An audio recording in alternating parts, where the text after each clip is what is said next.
Before diving into the tale, let us know where you're tuning in from, and when you reach the end, be sure to give the story a rating, from 0 to a perfect 10. Hope you enjoy the twists and turns ahead. This is a joke, right? Oliver Grant roared, his voice echoing as he slammed a gilded envelope onto the sleek glass table. Just a few months after our breakup, and Kimberly's already sending me an invitation to her engagement party? The invitation lay there, mocking him with its shimmering gold finish and an intoxicating perfume. The names Kimberly and Simon were emblazoned across the top, a punchline to a cruel joke. She has no shame, none at all? Oliver muttered, running a hand through his perfectly styled hair, his frustration palpable. A few months, Ethan? Seriously? His ever-reliable assistant, Ethan, strolled into the room, a steaming coffee cup in hand and a barely concealed smirk playing on his lips. Just a few months, boss. But hey, look on the bright side. At least she sent you an invite. Imagine finding out on Instagram. Oliver spun around, his eyes blazing. You think this is funny? Ethan chuckled, trying to maintain a professional demeanor. A little, yeah. So, are you going to grace them with your presence? Of course I'm going. Oliver snapped back, his voice laced with defiance. But I'm not going alone. Ethan raised a questioning eyebrow. Oh, I see. Trying to make an impression, huh? Show Kimberly you've moved on and are doing just fine? Exactly, Oliver exclaimed, a glint of determination in his eyes. If I show up solo, I'll look pathetic, like I'm still hung up on her. But boss? Ethan teased. Who are you going to take? Last I checked, your romantic life is... Well, let's just say the cast list is empty. I don't care, Oliver retorted, grabbing his car keys with a surge of anger. I'll take the first presentable woman I can find. Ethan burst into laughter, unable to contain himself. Oh, I have to see this. You and a random woman? That's going to be pure comedic gold. Oliver shot him a look that could kill, his pride clearly wounded, and stormed out of the penthouse. Minutes later, Oliver was behind the wheel, trying to regain his composure. The city streets blurred as he drove, his anger simmering beneath the surface. Needing a moment to collect himself, he pulled over near a quiet park. He took a deep breath, leaned his head back against the plush leather seat, and then clang, a jarring metallic sound shattered the silence, echoing like a gunshot. Oliver's eyes snapped open, and he leaped out of the car, adrenaline coursing through his veins. On the pristine hood, a crushed aluminum can gleamed in the sunlight, accompanied by a fresh, ugly scratch that marred the car's otherwise flawless surface. No freaking way, he shouted, stunned. This has to be some kind of cosmic joke. From behind a vibrant blue recycling bin on the nearby sidewalk, a woman's head popped up. Her hair was pulled back in a messy bun. Her work gloves were torn and stained, and her overflowing cart was filled with the clinking symphony of bottles and cans. Her face was a mixture of surprise and annoyance. Oh man, Luna Carter muttered, throwing her hands up in a gesture of apology. Sorry, mister. I didn't see you parked there. Oliver pointed a trembling finger at the damaged car. You just threw a can at the hood of a car that's worth more than your entire block. Luna raised a skeptical eyebrow. Wow, congratulations. You want a trophy for that? Maybe I should sue you for obstructing my recycling route, she retorted sarcastically. Go ahead, he snapped, his voice dripping with sarcasm. But all you'll get is a payment in plastic bottles and maybe a pity smile. Oliver huffed, completely taken aback by her audacity. Do you have any idea how much it's going to cost to fix this? No idea, she said, folding her arms across her chest. But if I had the money, I'd pay honestly. An awkward silence hung in the air between them. Her sincere expression caught him off guard, just for a fleeting moment. And then the crazy, audacious idea struck him. It was brilliant and ridiculous all at once. He narrowed his eyes, considering the possibilities. You know what? He said slowly. Maybe you can pay in another way. Luna took a wary step back, her eyes filled with suspicion. Hold on, rich guy. What do you mean by another way? It's not what you're thinking, he said quickly, raising his hands in a gesture of peace. Good, she replied, her voice firm. Because for a second there, I thought I'd have to introduce your face to another can. Oliver sighed, trying to explain the outlandish scheme that had formed in his mind. Since you can't pay in cash, you'll pay by being my date. Date? She repeated, a burst of laughter escaping her lips. To what, exactly? To my ex-fiancé's engagement party. Luna blinked, confusion clouding her features, then erupted into another fit of laughter. Wait, what? You want to take a recycling collector to your ex's engagement party? Exactly, Oliver confirmed, trying to suppress a smirk. She laughed even harder, tears welling up in her eyes. Wow, you're completely nuts. Oliver finally let the smirk spread across his face. If you put on a nice dress, you might even look cute. Luna stared at him, feigning offense. Cute? So you're not only crazy, you're rude too. Just being honest, he shrugged. She crossed her arms, still chuckling. Okay, let's say I agree to this insane proposal. What's in it for me? Her laughter stopped abruptly, as if someone had flipped a switch. How much? $5,000. Just to come with me and pretend you like me. Luna blinked, trying to process the offer. Are you serious? Completely. She looked at the damaged car, then at him, then at her beat-up recycling cart. Let me get this straight. I dress up, pretend to be your girlfriend, go to a party full of snobs, and I get $5,000. That's right. A sly smile crept across her face. All right, millionaire. You just hired the most honest recycling lady in New York. So we have a deal? Deal? She confirmed, extending a gloved hand. But just so you know, I say exactly what I think. Great, he said, opening the car door for her. I need someone real. Luna grinned. Well, you just found her. As she pushed her recycling cart down the street, Oliver watched her through the rearview mirror. A crazy idea, an unpredictable woman, and a revenge plan that was about to spin wildly out of control. He had absolutely no idea that this fender bender would completely change his life. 2 days later, Oliver parked in front of an upscale building in downtown Manhattan. Luna stepped out of the car, her eyes wide as she took in the surroundings. This place looks too expensive to even breathe in, she said, nervously adjusting her worn backpack. It is, Oliver replied, striding towards the entrance. Come on, we've got a lot to do. Luna reluctantly followed him, muttering under her breath. Work? I thought I just had to wear a dress and smile. If it were that easy, I could have picked anyone off the street, he said, pressing the elevator button. But you have to be believable. Believable as what? That I liked you? She crossed her arms, a playful glint in her eyes. Because I haven't decided yet if I like you, or if I just think you're kind of annoying. Oliver rolled his eyes, but a smile played on his lips. You're brutally honest. That's my charm, Luna said with a wink, stepping into the waiting elevator. The doors opened on the 10th floor, revealing a spacious, well-lit room. Mannequins dressed in designer clothes adorned the space, and a tall, impeccably dressed woman with perfect hair and a serious expression stood waiting for them. Oliver, darling, the woman exclaimed dramatically, opening her arms wide. It's been forever. Hello, Victoria. Oliver greeted her, kissing her lightly on the cheek. Thanks for agreeing to help on such short notice. Victoria turned her sharp gaze towards Luna, scrutinizing her from head to toe with a critical eye. So this is the candidate? Luna narrowed her eyes, bristling at the term. Candidate? I'm not auditioning for anything. Victoria blinked, surprised by her assertiveness. Oh, she's got personality. That could be good or it could be a disaster. We'll see. Oliver cleared his throat, trying to smooth things over. Victoria is a personal stylist. She'll help you with clothes, hair, makeup, everything. Luna looked around the room, still wary. All this just for a party? It's not just any party, Oliver explained patiently. It's a high society event. Everyone there will look flawless. Oh, I get it, Luna said sarcastically. So, I have to pretend to be perfect to impress a bunch of snobs. Victoria let out a short, amused laugh. I like her. Let's get started. The next few hours were a full-on marathon. Victoria produced an endless array of dresses, shoes, accessories, and more dresses. Luna tried on each one with a mixture of confusion and dread. This thing is crushing my ribs, Luna complained, struggling to adjust a tight, shimmering red dress. That's because you're not breathing correctly, Victoria said, fussing with the fabric. Breathe from your diaphragm. I breathe however my lungs let me. Luna shot back, tugging the dress off. Next, Oliver watched from a nearby couch, barely managing to suppress his laughter. He'd never seen anyone resist a makeover this fiercely. Is she always like this? Victoria whispered, shooting Oliver a questioning look. I have no idea, Oliver replied, shaking his head. I met her 2 days ago. Victoria's eyes widened in disbelief. You're kidding, right? I never kid, he said, his expression dead serious. After 5 more dresses, Luna finally stood in front of the mirror, wearing a simple, elegant emerald green dress that skimmed her curves. She spun around, studying her reflection with a hint of surprise. This one's not bad, she admitted grudgingly. I look different. You look lovely, Victoria said, clearly pleased with her creation. See, that wasn't so hard. Not hard? Luna turned to her, incredulous. I tried on 1,000 dresses. My feet are about to stage a revolt. Oliver laughed out loud, unable to contain himself any longer. Welcome to the world of high society women. Thanks, but I'm turning down that invitation, Luna said firmly, reaching for the zipper of the dress. I'll stick to my old jeans, thank you very much. Victoria sighed dramatically. Sweetheart, you've got potential. You just need a little polish. Polish? Luna laughed incredulously. I'm a person, not a piece of furniture. Next came the real challenge, shoes. Victoria presented a huge box filled with shiny, towering high heels. Luna looked at them as if they were medieval torture devices. You want me to walk in those? It's not that hard, Victoria said, picking up a pair of glittering gold stilettos. It just takes practice. Luna slipped on the shoes and tentatively took a step. She wobbled precariously and nearly fell, her arms flailing for balance. Oliver jumped up and grabbed her arm, steadying her. Easy, he said, laughing. You're not going to die. Easy for you to say. Luna clung to his arm, her knuckles white. You're wearing normal shoes. Want me to wear heels too? Yes, Oliver joked. So you can truly feel my pain. Touché, she replied, laughing. Victoria clapped her hands together to regain their attention. Focus, everyone. Luna, you need to practice walking in those shoes. Pretend the ballroom is a catwalk. For the next 20 minutes, Luna walked around the room, stumbling, laughing, and complaining. Oliver watched her, fascinated by her unwavering determination. Even while grumbling, she never gave up. All done, Luna finally announced, managing to cross the room without completely losing her balance. I deserve a prize. The prize is not breaking your ankle at the party, Victoria said dryly as she carefully put the shoes away. Then came the etiquette lesson. Victoria sat Luna at a beautifully set table and began explaining the basic rules of formal events. The fork on the left is for the salad. The fork on the right is for the main course, Victoria explained patiently, pointing to the gleaming silverware. Luna looked at the elaborate arrangement of utensils with wide-eyed bewilderment. Why so many forks? Isn't one enough? Tradition, Victoria replied, her voice laced with a hint of exasperation. Ridiculous tradition, Luna muttered under her breath. Oliver, sitting next to her, bit back a laugh. You need to pay attention, Luna, Victoria said sternly. I am paying attention, Luna protested. But this is way too complicated. Fork here, fork there. It's like a guessing game. Victoria continued undeterred. And remember, never talk with your mouth full. Don't rest your elbows on the table. And always keep the napkin on your lap. Luna rolled her eyes dramatically. So many rules. Feels like I'm stepping into a minefield. More or less, Oliver said with a mischievous grin.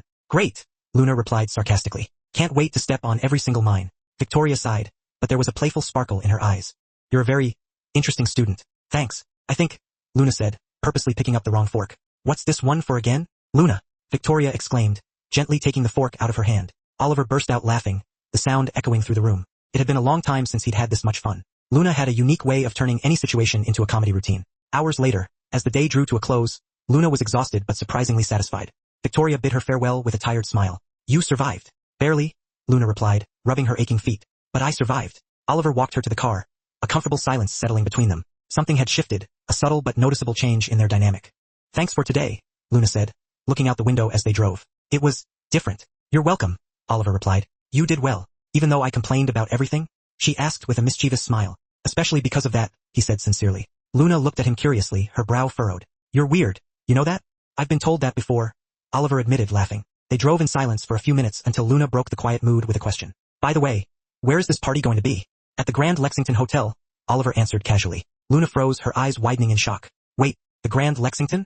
Yes, why? She swallowed hard, her throat suddenly dry. Because, I work there. Oliver frowned, confusion clouding his features. What do you mean, you work there? I clean the recycling bins at the hotel, Luna explained, avoiding his gaze. I go twice a week to collect the recycling. Oliver remained silent, trying to process the unexpected revelation. So, you know the place, he finally said. I do, Luna confirmed, still looking out the window, but only through the back door. A heavy pause filled the car. Oliver understood the weight of her words. Luna wasn't just going to a party. She was stepping into a world that had always kept her on the outside. This time you're going through the front door, Oliver said firmly, his voice filled with resolve. Luna turned to him, surprise evident on her face. Really, he confirmed with a genuine smile. And you're going to shine. She smiled back, but there was a mix of nervousness and hopeful anticipation in her eyes. For the first time, Luna realized that this was more than just an agreement or a transaction. It was a chance to see the other side, to experience a life she had only glimpsed from afar, and maybe, just maybe, discover something new about herself. The night of the engagement party arrived under a star-studded Manhattan sky. Oliver pulled up in front of the Grand Lexington Hotel, and Luna took a deep breath before getting out of the car. The emerald green dress fit her perfectly, accentuating her natural curves, and the shimmering gold shoes sparkled under the hotel lights. She felt strange, almost surreal, as if she were wearing a costume and playing a role. Ready? Oliver asked, offering her his arm. Not at all, Luna replied, taking his arm with a nervous smile. But let's go. They walked towards the grand main entrance. Luna looked at the revolving doors and couldn't help but recall the countless times she had passed through the back entrance, carrying heavy trash bags and feeling invisible. Now she was walking in as a guest, on the arm of a wealthy and handsome man. Just breathe, Oliver whispered, sensing her mounting tension. I am breathing, Luna snapped nervously. I'm just trying not to trip over these killer heels and make a complete fool of myself. As they entered the opulent ballroom, Luna was immediately hit by a wave of luxury. Magnificent crystal chandeliers hung from the high ceiling, casting a warm glow on the extravagant decorations. Tables adorned with white and gold flowers filled the space, their delicate fragrance permeating the air. And the guests, dressed in designer outfits that probably cost more than her annual rent, mingled and chatted with an air of effortless sophistication. Wow, Luna whispered, clearly impressed despite her initial reservations. This looks like a movie set. It's a bit over the top, isn't it? Oliver said, smiling at her genuine reaction. A bit. Luna looked around, taking in the extravagant scene. This is over the top, even for people who like over the top. A waiter glided by with a silver tray of champagne flutes. Luna grabbed a glass and took a tentative sip, then made a slightly disgusted face. This tastes like, I don't know, expensive glitter. Oliver laughed, his eyes crinkling at the corners. It's French champagne, the best of the best. French or not, it's still weird, she said, placing the glass back on the tray. I'd rather have a good old-fashioned beer. As they strolled through the ballroom, Luna unintentionally drew attention, not because of her expensive outfit or striking beauty, but because of her refreshingly down-to-earth and natural demeanor. She smiled warmly at the waiters, thanked people as they passed by, and made witty comments that eased any lingering tension. Her genuine warmth and humor were infectious, captivating everyone she encountered. This place is beautiful, but I bet no one here knows where the trash goes, Luna whispered to Oliver, a mischievous glint in her eyes. Probably not, he agreed, thoroughly amused by her candid observations. Suddenly, a high-pitched female voice echoed through the ballroom, cutting through the murmur of conversation. Oliver, what a surprise to see you here. Luna turned and saw a stunning blonde woman in a flawless white dress. It was Kimberly, Oliver's ex-fiancée, radiating an aura of wealth and privilege. Standing next to her was a tall, impeccably groomed man with a fake smile and a smug look in his eyes. Simon, her new fiancé and Oliver's former business partner. Kimberly gracefully walked over to them, a smile that didn't quite reach her eyes plastered on her face. I thought you wouldn't come. I was almost disappointed. I wouldn't miss it for the world, Oliver replied calmly, his voice devoid of any emotion. Kimberly's gaze shifted to Luna, her eyes raking over her from head to toe, carefully assessing every detail. And who is this charming creature? She asked, her tone dripping with thinly veiled condescension. Luna caught the subtle sting in the word creature, but refused to let it faze her. She smiled confidently and extended her hand. I'm Luna, his girlfriend. Kimberly blinked, momentarily thrown off balance. Girlfriend? That was fast, Oliver. You always were efficient. Thank you, Oliver replied dryly. Simon stepped closer, placing a possessive hand on Kimberly's shoulder. Oliver, my old friend. Good to see you. Good to see you too, Simon. Oliver greeted him coldly. And this is your new companion? Simon asked, looking at Luna with thinly veiled disdain. Girlfriend, Luna corrected firmly, her voice unwavering. I'm not a companion. I'm his girlfriend. Kimberly let out a high-pitched, artificial laugh that grated on Luna's nerves. How sweet. Where did you two meet? Was it love at first sight? Luna opened her mouth to answer, ready to deliver a witty retort, but Oliver smoothly jumped in, cutting her off. We met by chance, and it was the best thing that ever happened to me. Kimberly raised a perfectly sculpted eyebrow, clearly bothered by his declaration. How romantic. I'm sure it's a story for the ages. He's full of surprises, Luna said with a genuine smile, squeezing Oliver's arm affectionately. I never know what he's going to do next. The tension in the air was palpable, thick enough to cut with a knife. Kimberly forced a smile and, taking Simon's arm, walked away, but not before giving Luna a sharp, venomous glance that promised future retribution. She's lovely, Luna said sarcastically, watching Kimberly disappear into the crowd. Like a charming snake, Oliver laughed, shaking his head. You're amazing, you know that? I know, Luna replied with a confident grin, not bothering to feign modesty. As the night progressed, Luna continued to captivate everyone she met, her genuine personality shining through. She chatted with the waiters as if they were old friends, cracked jokes that elicited real laughter, and disarmed even the most jaded guests with her authenticity and refreshing honesty. At one point, a waiter approached with a tray of delicate appetizers. Luna took one and cautiously took a bite, then made another grimace. What is this? She asked, struggling to swallow the unfamiliar flavor. Caviar, the waiter answered, smiling. Imported from Russia. Caviar? Luna looked at the remaining bite with suspicion. Tastes like salty ocean. The waiter chuckled. That's pretty much what it is. Fish eggs. Then why is it so expensive? Luna asked, genuinely puzzled. Oliver, standing next to her, tried to suppress his laughter. It's a delicacy, a rare and prized ingredient. Delicacy or not, I'd rather have pizza, Luna said, politely placing the remaining caviar back on the tray. The guests nearby laughed, clearly charmed by her honesty and unpretentious nature. Luna had a gift for making people feel at ease, regardless of their social status. But it wasn't all fun and games. Kimberly kept a close eye on Luna from a distance, her expression growing increasingly sour with each passing moment. She was clearly annoyed by the attention Luna was receiving and the ease with which she navigated the high society gathering. At one point, Kimberly, determined to undermine Luna and expose her as an imposter, walked over to a group where Luna was engaged in a lively conversation. Luna, darling, Kimberly said sweetly, her tone dripping with insincerity. Tell me, what do you do for a living? I'm sure everyone here is dying to know. Luna sensed the trap being laid, but she didn't flinch or show any sign of discomfort. She met Kimberly's gaze head-on and calmly replied, I work in recycling. Kimberly's eyes widened dramatically, as if she had just discovered the biggest scandal of the century. Recycling? What do you mean? I collect recyclable materials, Luna explained matter-of-factly. Bottles, cans, cardboard, that kind of thing. I help keep the city clean and green. Kimberly let out a loud, theatrical laugh that echoed through the room. Oh, I see. You're, how should I put it, a collector. The group fell silent, clearly uncomfortable by the blatant condescension in Kimberly's voice. Luna felt the weight of their judgment, but she kept her composure, refusing to be intimidated. Yes, I am, Luna said, raising her chin defiantly. And I'm proud of it. I help the planet and make a living doing honest work. What do you do besides spending his money? The reply was quick, sharp, and to the point, leaving no room for ambiguity. Kimberly was speechless, her face flushed with anger and embarrassment, and the guests nearby struggled to stifle their laughter. Oliver watched from a distance, torn between pride and admiration. Luna didn't need anyone to defend her. She was perfectly capable of handling herself with grace and wit. Simon, noticing Kimberly's discomfiture, walked over to Oliver with a smug grin on his face. So Oliver, a recycling collector? Interesting choice. You've always had a penchant for the unconventional. Better than some of the choices I've made in the past, Oliver replied, his gaze unwavering as he looked straight at Simon. Simon chuckled, but there was a visible flash of anger in his eyes. You've always had unusual taste, and you've always had a talent for being annoying, and you've always had a talent for being a backstabbing opportunist, Oliver retorted, tired of the petty provocation. Simon patted him condescendingly on the shoulder. Relax, man. It's just a party. No need to get your feathers ruffled. Oliver, disgusted by the exchange, stepped away, his eyes scanning the ballroom for Luna. He found her on the terrace, standing alone and gazing out at the glittering city skyline. Are you all right?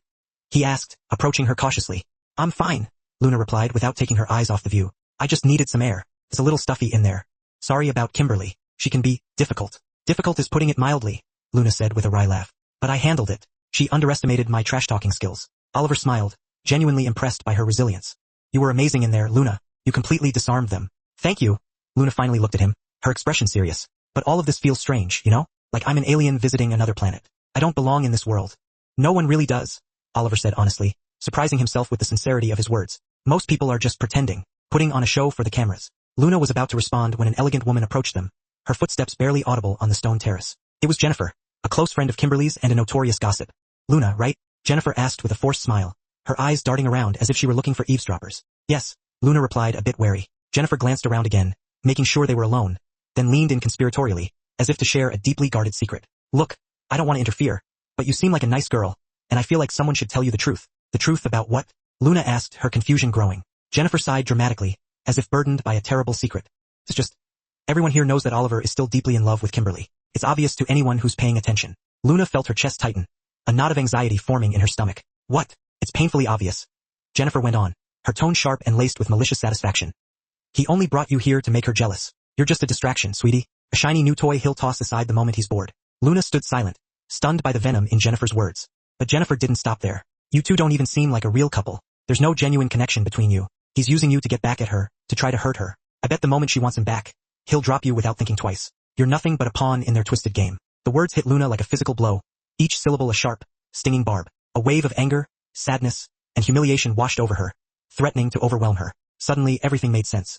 The sudden invitation, the strange and improbable agreement, the frantic rush to transform her into a high society socialite and bring her to the party. She had been used, manipulated, and made a fool of. Jennifer smiled, clearly pleased with the damage she had inflicted. Just thought you should know. Consider it a friendly warning. Luna didn't reply. She simply turned and walked off the terrace, her steps quick and determined, her head held high. She crossed the ballroom, ignoring the curious glances of the guests, and made her way towards the exit. Oliver saw her from afar and, sensing that something was wrong, hurried after her. Luna, wait, what's going on? But she didn't stop. She grabbed her bag, walked through the grand lobby of the hotel, and left through the revolving front doors without looking back. The doorman, noticing her distressed state, tried to ask if she was all right, but Luna just shook her head and vanished into the bustling city night. Oliver ran after her, his heart pounding in his chest, but by the time he reached the street, Luna was gone. He looked around frantically, his eyes scanning the crowd, but she had completely disappeared. He felt a surge of panic rising within him. What had happened? Why did she leave so abruptly, without a word? He went back inside the hotel, confused and deeply worried. Had Jennifer told her something? Had Kimberly managed to get to her? Oliver spent the rest of the night distracted, unable to stop thinking about Luna.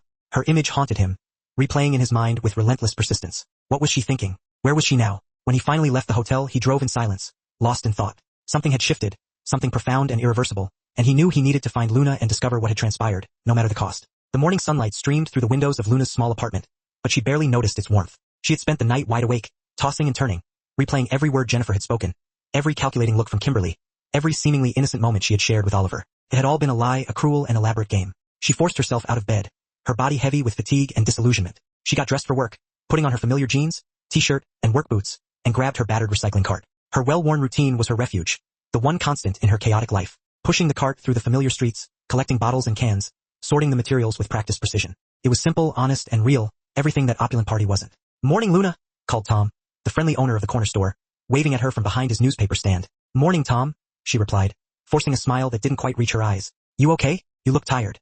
"I'm fine, Tom," Luna lied, adjusting her work gloves. "Just didn't sleep well." Tom didn't seem entirely convinced, but he didn't push, respecting her privacy.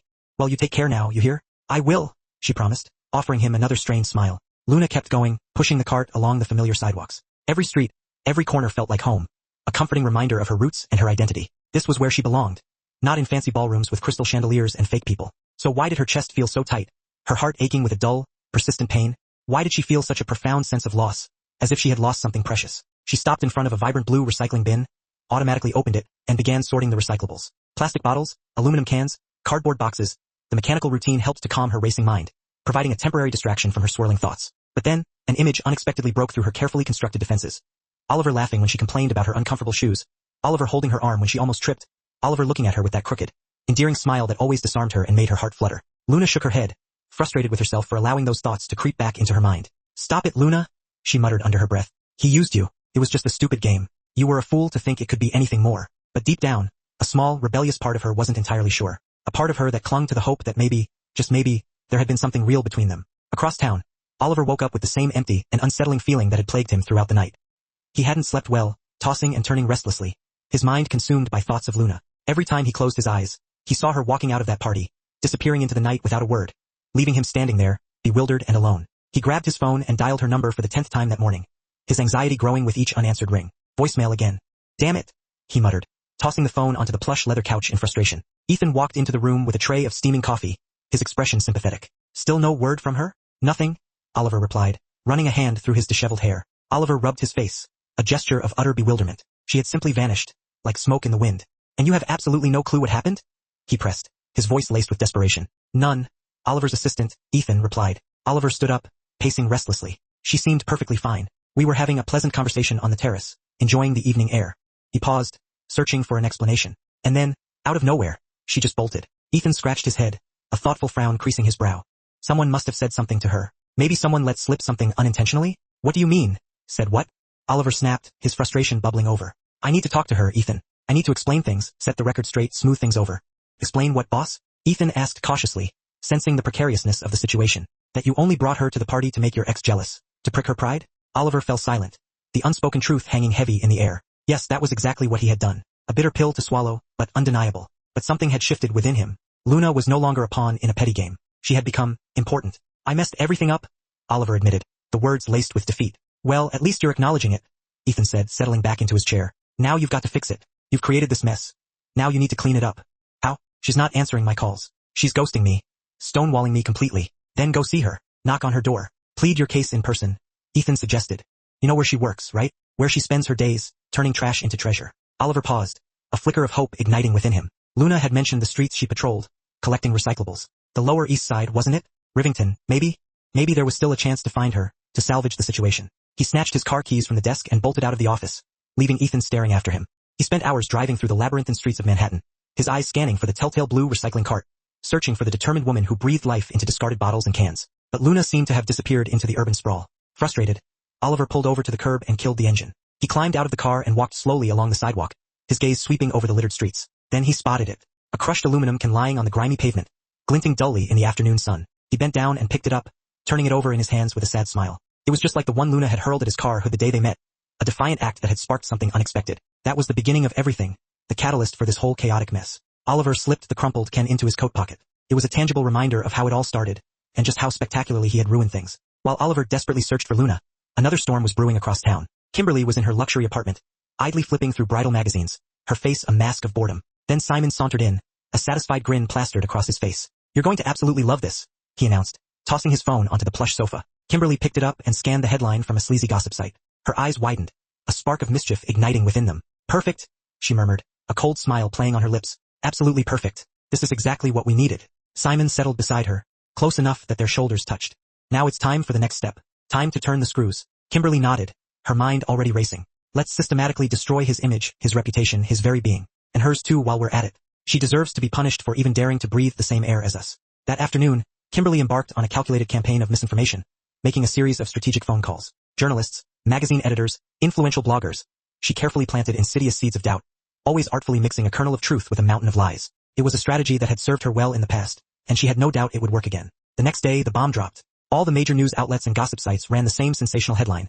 Kimberly Thompson announces temporary cancellation of wedding. The article featured carefully crafted, emotionally charged statements from Kimberly, laying the blame squarely at Oliver's feet. She claimed his emotional instability was the root cause of the decision, implying he hadn't fully moved on from their breakup and was actively interfering with her new relationship. I still care about him, Kimberly declared in the interview, her eyes glistening with crocodile tears. But I need to move forward. I can't allow his personal issues to sabotage my happiness. I need to think about my future and my well-being. The story was a masterpiece of manipulation. Oliver was cast as the villain, the obsessed ex who couldn't accept the end, the pathetic loser clinging to the past. Ethan walked into Oliver's office, his face grim, holding a tablet. Boss, you need to see this. Now, Oliver snatched the tablet and read the headline. His face flushed crimson with fury. That's a complete lie. I haven't even spoken to her since that disastrous party. I know, Ethan replied calmly, but the court of public opinion doesn't. Oliver slammed the tablet onto the table, the screen cracking under the force of the blow. She's deliberately trying to destroy me. She wants to see me suffer. And she's succeeding, Ethan added, gesturing to the comment section. Take a look at what people are saying. They're eating this up. Oliver scrolled through the vitriolic comments, his heart sinking with each passing line. The vast majority of people believed Kimberly's fabricated narrative. He was being universally portrayed as the troubled, possessive ex-boyfriend who couldn't let go, the scorned lover seeking revenge. This is utterly ridiculous, Oliver muttered, his voice thick with frustration. But the worst was yet to come. Luna was at home, meticulously sorting the bottles she had collected that day, when her phone began vibrating incessantly. A deluge of messages, calls, and notifications flooded her screen. Confused and alarmed, she picked it up. The first message was from a close friend. Luna, have you seen this? She clicked the link and felt her stomach plummet to the floor. On the screen was a grainy photo of her at the engagement party, plastered across the front page of a popular gossip site. The headline screamed, "The woman who ruined the wedding of the year." The article was vicious, a brutal character assassination that painted Luna as a scheming opportunist who had shamelessly used Oliver for money and attention. It even went so far as to imply that she had deliberately caused the breakup between Kimberly and her fiancé. That's not true, Luna whispered, her voice trembling as she read each venomous word, but people believed it. The comments were even more horrifying. They called her a gold digger, a manipulator, a home wrecker, a social climber. Luna's hands began to shake uncontrollably. She hadn't asked for any of this. She hadn't done anything wrong. But now she was exposed, judged, and condemned by thousands of strangers who didn't even know her, all baying for her blood. Her phone rang, the shrill tone shattering the silence. It was an unknown number. Luna hesitated, her fingers hovering over the answer button. Finally, she gave in and answered. "Hello, Luna Carter?" A male voice said, smooth and predatory. "I'm with the Daily Gossip.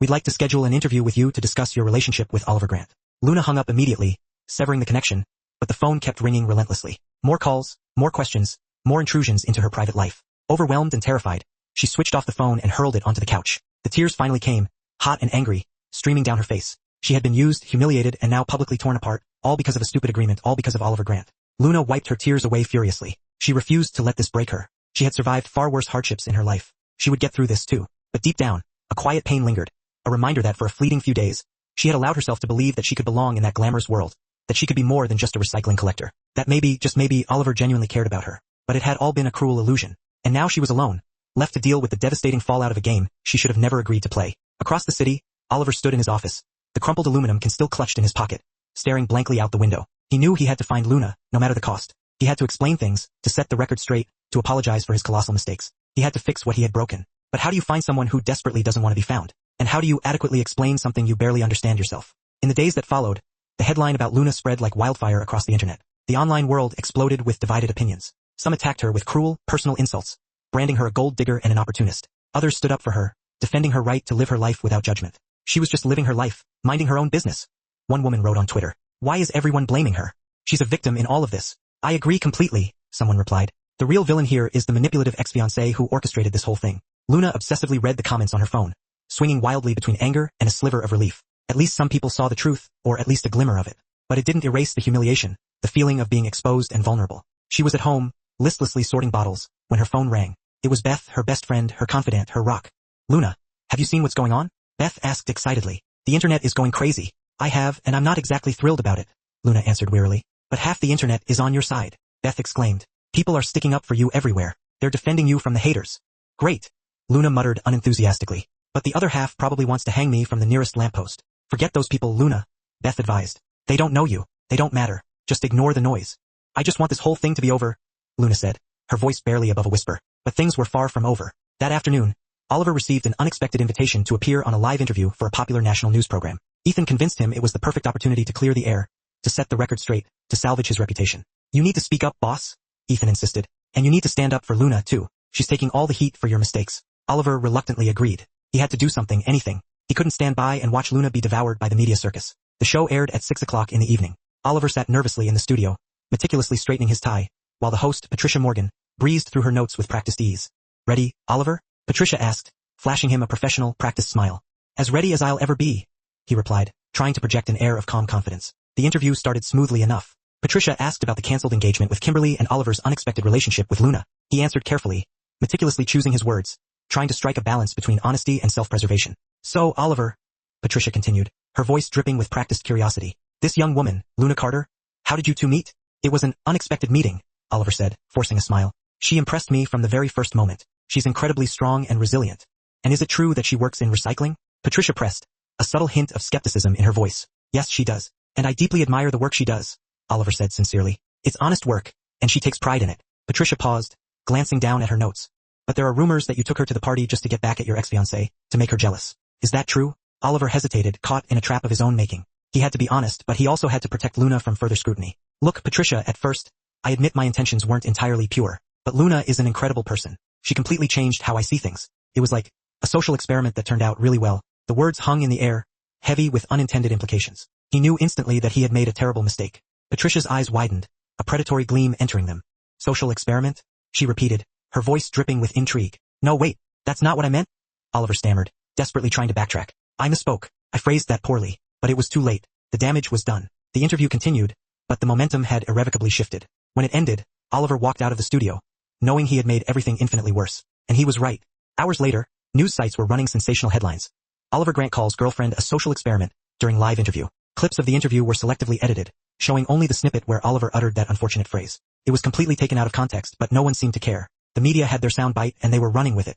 Luna saw the headline just as she was locking up her apartment to leave for the night. She froze, her blood running cold. She read the line again, and a wave of pure, unadulterated anger surged through her veins. "Social experiment," she shouted, hurling her phone onto the couch with a force that made Beth jump. "He called me a social experiment. I can't believe he said that in public." Of all the asinine things to say, Beth, who was visiting, rushed to her side, trying to calm her down. "Luna, take it easy. Maybe they twisted what he said. Maybe it was just a misunderstanding." "Context or not, he said it," Luna snapped, grabbing her jacket. "I'm going over there to give that idiot a piece of my mind. He's going to wish he'd never met me." "Luna, Wait, calm down. Beth called after her, but it was already too late. Luna had stormed out the door, her face a mask of fury. 20 minutes later, Luna burst into Oliver's office, her rage a palpable force. The receptionist tried to intercept her, but Luna brushed past her, a woman on a mission. Where is he? Luna demanded, her voice ringing with fury. I'm sorry, ma'am, but Mr. Grant is in a meeting. The receptionist stammered, cowering under Luna's glare. I don't care about any meetings, Luna interrupted, throwing open the door to the main office. Oliver was sitting at his desk, deep in conversation with Ethan, when Luna barged in like a whirlwind, disrupting the carefully constructed calm of the room. He stood up immediately, his face etched with surprise and a hint of apprehension. Luna, I can explain, he began, his voice placating. Social experiment?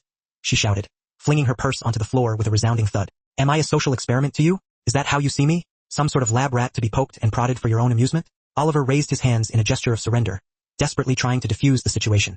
That's not what I meant, Luna. I said it wrong. Came out wrong. I was nervous. I'm terrible at public speaking. Said it wrong or finally said the truth? Luna challenged, her arms crossed defensively. Ethan, sensing the impending explosion, tried to slip out of the office unnoticed, but Luna stopped him in his tracks. Stay right there. You're part of this circus, too. You've known all along. You should be ashamed. Ethan froze, glancing at Oliver with a look that clearly said, you deal with this one. Oliver took a step towards Luna, trying to close the distance between them. Luna, please just let me explain. Give me a chance to apologize.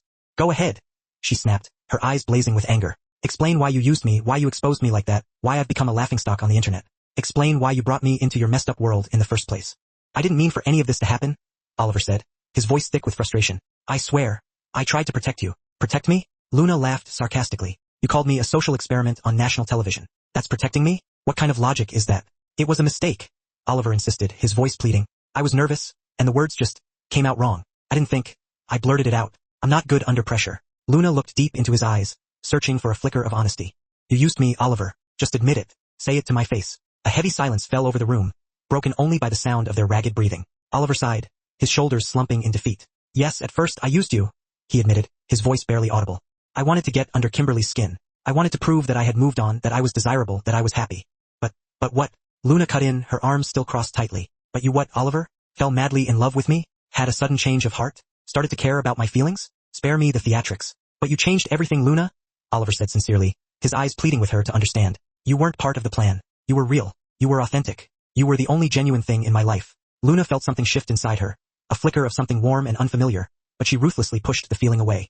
Nice speech, Oliver. Very touching. But it doesn't change the fact that I was deceived, that I was manipulated, that I was made a fool of. She picked up her purse and turned to leave, her back rigid with anger. But before she reached the door, she grabbed an empty soda can from Ethan's desk, spun around, and hurled it at Oliver with all her might. The can flew through the air, hitting him squarely in the chest, and clattered to the floor with a familiar metallic sound. Oliver looked down at the can, and a sad smile crossed his face. I've missed that sound, he said softly, bending down to pick it up. Luna paused at the door, her hand on the knob, without turning around. For a fleeting second, she almost smiled, but the anger was still too strong, the hurt too raw. Tight, she said, her voice laced with bitterness. Using the Yiddish word for excrement, that was one of her favorite curses, and walking out without looking back might be the only real thing left in all of this. Oliver stood frozen in the middle of the office, holding the crumpled can in his hand, staring at the empty doorway. Ethan came over cautiously, his face etched with concern. Boss, are you okay? No, Oliver replied, his voice barely a whisper, his gaze still fixed on the door Luna had walked through. But I will be. I have to be. What neither of them knew was that an employee, who had been lurking near the door, had snapped a photo at the exact moment Luna threw the can at Oliver. The picture captured the raw tension, the undeniable closeness, and something that looked suspiciously like chemistry. Amused by the scene, the employee posted the photo on social media with the caption, "Office couple fight, cutest thing ever." The photo went viral in a matter of hours. Gossip sites picked it up and ran headlines like, "Millionaire and trash collector back together in secret?" The comments poured in, a tidal wave of online speculation and armchair analysis. They're perfect for each other. One user wrote, "Opposites attract. I'm totally rooting for this couple." Another added, "It's like a modern-day Cinderella story. Finally, a real love story," said a third. "Forget the fake celebrities and manufactured drama. This is what true love looks like." Luna saw the photo after she got home, collapsing onto the couch in exhaustion. Beth called her, her voice practically vibrating with excitement. "Luna, did you see the picture? The one that's all over the internet?" "What picture?" Luna asked wearily, grabbing her phone. Beth sent her the link. Luna opened it and stared wide-eyed at the image of her and Oliver in the office, her face a mixture of anger and vulnerability. "I don't believe this," she muttered, shaking her head in disbelief. "Is this for real? Are people actually interested in this garbage?" "Everyone's talking about it." "Luna," Beth exclaimed, "you two are the couple of the moment. You're trending." Luna threw the phone onto the couch, burying her face in her hands. "This is ridiculous. I just want it all to stop." But deep down, a part of her couldn't stop looking at the photo, at the raw emotion captured in that single frame, at the expression on Oliver's face, at the way he was looking at her, a mixture of remorse and something else, something she couldn't quite decipher. Maybe there was something real there, something beyond the lies and the manipulations. Or maybe it was just another illusion, another carefully constructed facade designed to fool her. Across town, Oliver saw the photo too. Ethan showed it to him, his lips curved into an amused smile. You two have become a meme boss. You've officially broken the internet. Oliver looked at the picture, and for the first time in days, a genuine smile spread across his face. Maybe this isn't such a bad thing, he said thoughtfully. Maybe, just maybe, this whole mess could have a different ending. Maybe there's a silver lining after all. The photo went viral so quickly that, within 48 hours, Luna and Oliver became the most talked about couple on the internet. Memes, photoshopped images, even fan pages dedicated to the recycling couple popped up all over social media. Luna tried desperately to ignore it, but it was utterly impossible. Every time she opened her phone, there was a new post, a new comment, a new theory about their tumultuous relationship. Beth was absolutely loving it, reveling in Luna's newfound, albeit unwanted, celebrity. You two are famous, Luna. You're practically royalty, she exclaimed, shoving another hilarious photo edit in Luna's face. This isn't good, Beth, Luna grumbled, slamming the lid on the recycling cart. I just want people to forget about me and move on with their lives. This whole thing has been a nightmare. Too late, Beth said with a shrug. You're a celebrity now. You're stuck with it. Luna rolled her eyes. Great. Always dreamed of being famous for throwing a can at someone. That's when Oliver showed up, 3 days later, on the very street where Luna worked, his presence as jarring as a diamond in a landfill. She was sorting bottles when she saw the sleek, imported car pull up to the curb. Her heart did a little flip-flop, but she forced her face into a neutral, impassive expression. Oliver stepped out of the car, adjusting his expensive suit as he approached her. Hi, Luna. Hi, Oliver, Luna replied coolly, continuing to sort through the bottles without looking up. What brings you to my humble neighborhood? Can I talk to you? It's important. You're already talking, Luna retorted, still focused on her task. Oliver sighed, running a hand through his perfectly styled hair. Luna, please, this is serious. She finally stopped sorting the bottles and looked at him, her expression unreadable. What do you want, Oliver? What kind of game are you playing now? He stepped closer, choosing his words carefully, as if navigating a minefield. I have a proposal. Luna crossed her arms, a skeptical arch in her brow. Another one, because the last one went so spectacularly well. This one's different, Oliver assured her, his eyes pleading with her to listen. I promise, this one might actually benefit both of us. Oh really? How so? I need your help, Oliver said. And you need mine. What do you mean? Luna asked, her suspicion growing. Oliver took a deep breath, bracing himself for her reaction. The media won't leave us alone. They're hounding us, stalking us, making our lives miserable. They want a story, and they're determined to get one. So, Luna prompted, her voice flat. So let's give them one, Oliver said quickly. Let's give them the story they want, but on our terms. Luna frowned, trying to decipher his meaning. What kind of story are you talking about? A fake relationship, Oliver blurted out, the words tumbling out of his mouth in a rush. We pretend to be in love, to be a couple, to be whatever they want us to be, just until the media gets bored and forgets about us. Then we call it off, we each go our own way, and we never have to see each other again. Luna blinked, processing what she had just heard. Then she threw her head back and started laughing, a loud, unrestrained laugh that echoed down the street. You're kidding, right? She said between gasps of laughter. You can't be serious. I am, Oliver insisted, trying to maintain a semblance of dignity. I know it sounds ridiculous, but it's the only thing I can think of. Sounds ridiculous? Luna repeated, still chuckling. It is ridiculous. It's insane. It's absolutely bonkers. What's next? She continued, her eyes sparkling with amusement. Fake wedding? Fake kids? Fake alien invasion? Luna, please, Oliver pleaded, his voice tinged with desperation. Seriously, I don't have anyone else to turn to, and you're struggling with this too. I'm just trying to find a way out of this mess. Luna stopped laughing, realizing that he was right. The journalist's calls wouldn't stop. The online harassment kept coming. She had no peace, no privacy, no escape. Fine, Luna said, her mind racing. Let's say, for the sake of argument, that I agree to this crazy scheme. What do I get out of it? Oliver had been expecting that question. Money, as much as you want. Name your price. No, Luna said firmly, shaking her head. Not money. I don't want your money. Oliver was genuinely surprised. Then what? What do you want, Luna? Luna looked at the recycling cart, then at the streets around her, at the discarded bottles and cans that represented both her livelihood and her passion. I want to set up a community recycling center, a real one, a place where people can bring their recyclables, learn about sustainability, and make a real difference in the community. Oliver nodded, impressed. That's noble. I know, Luna said with a wry smile. So are you in or not? Will you help me make this happen? Oliver held out his hand. His eyes filled with a newfound respect. I'm in. Consider it done. Luna shook his hand, feeling the strength in his grip, and something else, something that was harder to define, a flicker of possibility. There was something different in Oliver's eyes, something that hadn't been there before. But there are rules, Luna said, releasing his hand and pointing a finger at him. No lies, no games, and when it ends, it ends. No strings attached. Agreed, Oliver said, his voice sincere. No lies, no games. When it's over, it's over. We walk away and that's it. And one more thing, Luna added, her voice firm. You're going to help me at the center. I'm not talking about just signing a check and disappearing. I want you there, working alongside me, getting your hands dirty. Oliver hesitated for a split second, then smiled. Deal, he said. In the weeks that followed, Luna and Oliver were seen together in all sorts of places.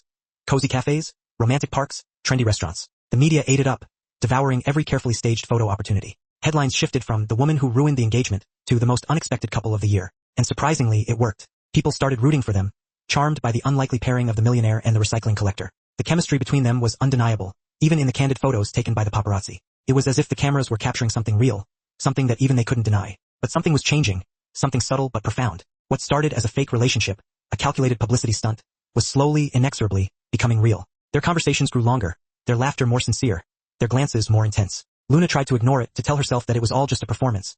But it wasn't easy. Oliver could be surprisingly funny when he wanted to be, thoughtful in ways that surprised her, and there was a vulnerability in him that she hadn't expected. Oliver, on his end, was completely smitten. Luna challenged him, made him laugh, pulled him out of his comfort zone. She was everything Kimberly had never been. Real, honest, and true. But not everything was a fairy tale.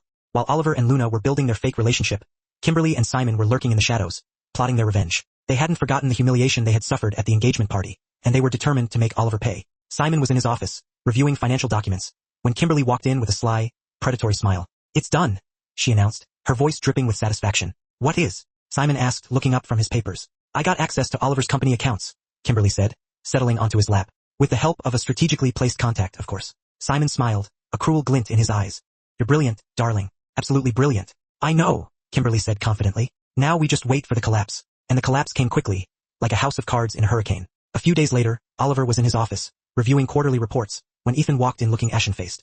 "Boss, we've got a serious problem," he said, his voice trembling slightly. "What is it?" Oliver asked, his gut clenching with a sudden sense of dread. "The company's accounts, something's wrong. Very wrong." Oliver took the documents Ethan handed him and felt his stomach plummet to the floor. Unauthorized transfers, frozen accounts, investors pulling out their money en masse. It was financial chaos, a complete and utter disaster. "How did this happen?" Oliver asked, his voice hoarse. "How could this have gone unnoticed?" "I don't know," Ethan admitted, his face pale. "But it looks like someone sabotaged the company from the inside. Someone with access to our most sensitive information." Oliver ran his hands over his face, his mind reeling. Everything he had worked for, everything he had built was crumbling around him. His company, his reputation, his financial stability, everything was teetering on the brink of collapse. He thought about calling Luna, about confiding in her, about seeking her support, but he hesitated. She already had enough problems because of him. He didn't want to drag her into yet another mess, to add another burden to her already heavy load. But Luna, with her sharp instincts and her unwavering loyalty, could tell that something was terribly wrong. Oliver was distant, tense, and distracted. He was barely sleeping, barely eating, barely even acknowledging her presence. She decided to take matters into her own hands. That night, Luna called him, her voice soft and concerned. "Hey, Millionaire, are you okay? You don't sound like yourself." "I'm fine," Oliver lied, trying to sound casual and unaffected. "Just a little stressed. Business stuff." "Liar," Luna said flatly, her voice unwavering. "You sound awful. I can hear it in your voice. You can't fool me, Oliver. I know you too well." Oliver gave a humorless laugh, a hollow sound that sent a chill down Luna's spine. "You know me too well, huh?" "Yeah, I do," Luna said. "So spill. Tell me what's going on. What's eating you up inside?" Oliver sighed, running a hand through his disheveled hair. "It's complicated, Luna. Really complicated. It's business stuff. You wouldn't understand." "Try me," Luna challenged, her voice firm. "I might surprise you, and even if I don't understand, I can still listen. I can still be there for you." Oliver hesitated, then finally relented. He trusted Luna, more than he trusted anyone else in his life. He knew that he could confide in her, that she would never judge him, that she would always have his back. "All right," he said, his voice low. "So here's the plan." "What plan?" Luna asked, her curiosity piqued. "Tonight," Oliver began, "you're going to forget about all of that. No more business talk. No more financial worries. We're having dinner at my place. I'll cook." "You cook?" Oliver asked, surprised. "I didn't know you could cook." "Sort of," Luna admitted, laughing. "Okay, not really, but I'll try, and it'll be fun. Promise. We can order takeout if all else fails." Oliver smiled for the first time that day, a genuine smile that reached his eyes. "All right," he said, his voice laced with anticipation. "I'll be waiting. 7 o'clock sharp." At exactly 7 o'clock, Luna arrived at Oliver's apartment, carrying grocery bags filled with ingredients for a meal that, in her mind, had the potential to either be a culinary masterpiece or a complete disaster. Oliver opened the door, still dressed in his business suit, his tie loosened but still in place. Luna burst out laughing, unable to contain her amusement. "Take off that formal outfit," Luna said, waving her hand dismissively as she walked into the apartment. "Tonight we're cooking for real. No more pretending. No more airs and graces." Oliver changed clothes, returning to the kitchen in a pair of jeans and a t-shirt, his hair slightly tousled. He found Luna already exploring the huge, state-of-the-art kitchen, her eyes wide with wonder. "You have everything here?" she said, gesturing to the gleaming appliances and the array of exotic spices. "And you probably never used any of it." "Guilty," Oliver said with a sheepish smile. "I usually just order takeout. I'm a man of simple tastes." Luna started preparing dinner, or at least she tried. She burned the first dish beyond recognition, left the second one completely undercooked, and nearly set fire to the third. Oliver laughed so hard he had to hold on to the counter for support, tears streaming down his face. "You're terrible at this," he said between gasps of laughter. "Absolutely terrible." "I warned you," Luna said, laughing too. "But I meant well. It's the thought that counts, right?" They ended up ordering pizza, settling on a large pepperoni with extra cheese. But the time they spent together in the kitchen, the chaos and the laughter was perfect. They talked, they joked, and for a few precious hours, they forgot about their problems, their troubles, their worries. Oliver retreated to his home office, the weight of recent events pressing down on him. He flipped open his laptop, the screen illuminating his weary face. A new email sat innocently at the top of his inbox. The sender was unknown, a faceless entity lurking in the digital shadows. The subject line, stark and ominous, simply read, "The truth about your company's collapse." A knot formed in Oliver's stomach. He frowned, a sense of foreboding washing over him. With a hesitant click, he opened the message. The words and images that filled his screen were like a punch to the gut, stealing the air from his lungs and turning his blood to ice. The email was a meticulously constructed exposé, a digital dossier of deceit. It contained detailed documents outlining suspicious transfers, irregular financial movements that painted a grim picture of betrayal. And at the center of it all, like the eye of a storm, was one name, Luna Carter. The anonymous sender claimed Luna had enjoyed privileged access to insider information, cultivated through contacts she had diligently made during her time at the Grand Lexington Hotel. The email darkly suggested she had been strategically placed, a pawn in Kimberly and Simon's elaborate game to infiltrate Oliver's life and sabotage his company from within. A chilling narrative of corporate espionage and personal betrayal unfolded before his eyes. "This can't be right," Oliver murmured, his voice barely audible. He reread the documents, desperately searching for a flaw, a contradiction, anything to discredit the damning evidence. But the evidence was presented with chilling precision. Dates, amounts, even excerpts from recorded conversations, all meticulously catalogued and presented in a way that seemed irrefutable. Everything pointed to Luna. A painful tightness gripped Oliver's chest, a physical manifestation of the emotional turmoil raging within him. He desperately didn't want to believe it. He wanted to dismiss it as a malicious fabrication, a cruel attempt to destroy the fragile connection he had forged with Luna. But the seed of doubt had been planted, its roots sinking deep into his heart. He picked up his phone, his hand trembling slightly. He hesitated for a moment, staring at Luna's contact information on the screen. Then, with a deep breath, he pressed the call button. Luna answered almost immediately, her voice bright and cheerful. "Hey, miss me already? Luna, we need to talk," Oliver said, his voice strained and serious. His tone caught her off guard, instantly erasing the playful warmth from her voice. "Is everything okay? No, come over now." Luna arrived half an hour later, her brow furrowed with confusion and worry. The usually vibrant spark in her eyes was replaced by a flicker of apprehension. Oliver was waiting for her in the living room, the laptop open on the coffee table, its screen casting an eerie glow in the dimly lit space. "What's going on?" she asked, her voice laced with concern as she walked in. Oliver simply pointed at the screen, his expression grim. "Explain this." Luna came closer, her eyes scanning the email. As she realized the implications of the information displayed before her, her eyes widened in disbelief. "You've got to be kidding," she said, stunned. "You believe this?" "I don't know what to believe," Oliver shouted, his voice raw with frustration. "My company is falling apart, and suddenly this shows up linking you to everything." "Oliver, I didn't do any of that," Luna said, her voice shaking with a mixture of anger and hurt. "I barely understand finance. How could I sabotage your company? But you know people at the hotel. You work there," Oliver insisted, desperately searching for answers, clinging to any semblance of logic in the face of overwhelming doubt. Luna stepped back, as if she had been physically struck. "You really think I'd do something like that?" "I don't know," Oliver yelled, his voice cracking with desperation. "I don't know anything anymore." The silence that followed was thick and heavy, charged with unspoken accusations and shattered trust. Luna looked at him, her eyes filled with a complex blend of hurt and disappointment. "I thought you knew me," she said softly, her voice barely above a whisper. "I thought yesterday meant something. But I was wrong," she interrupted, grabbing her bag. "You're just like the others. The moment there's a doubt, you believe the worst about me." "I just want the truth," Oliver pleaded, his voice laced with desperation. "The truth is I didn't do anything," Luna shouted, tears finally streaming down her face. "But you've already made up your mind, so it doesn't matter." She stormed out, slamming the door behind her, the sound echoing through the apartment like a final, irreversible break. Oliver stood frozen, his breathing heavy and ragged. Part of him, the part that still loved and trusted Luna, wanted to run after her, to beg her forgiveness, to tell her that he didn't believe a word of the email. But another part, the part consumed by fear and doubt, was still trapped by the insidious web of lies that had been spun around him. In the weeks that followed, Luna completely cut Oliver off. She ignored his calls, deleted his messages, and refused any attempt he made to reach her. She channeled her pain and anger into the community recycling center project, pouring all her energy into making it a reality. To her surprise, the project began to gain momentum. People from the neighborhood volunteered to help, drawn by her passion and dedication. Small businesses donated materials, recognizing the value of her vision. Public support grew organically, fueled by a shared desire to create something positive. Luna worked tirelessly from sunrise to sunset, pushing herself to the limit, finding solace and purpose in the tangible progress she was making. Beth helped whenever she could, offering not only practical assistance but also a much-needed source of emotional support. "Are you okay?" Beth asked one day, her eyes filled with concern as they sorted through a mountain of plastic bottles. "I'm fine," Luna lied, forcing a faint smile. "Liar," Beth said gently, sitting next to her. "You still care about him." Luna sighed, her shoulders slumping slightly.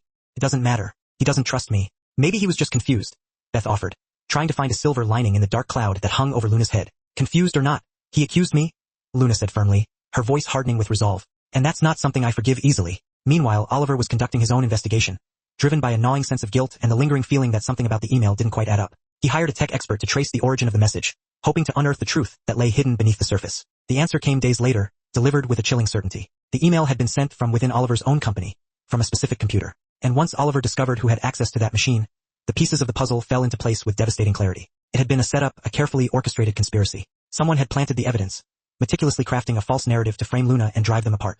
A wave of guilt and regret washed over Oliver, threatening to drown him in its depths. He had wrongly accused Luna, doubted her loyalty, and allowed himself to be manipulated by forces he hadn't even recognized. He had betrayed her trust, the most precious gift she had given him. He tried calling Luna again, his fingers trembling as he dialed her number, but she didn't pick up. He went to her apartment, knocking on the door until his knuckles ached, but she wouldn't open it.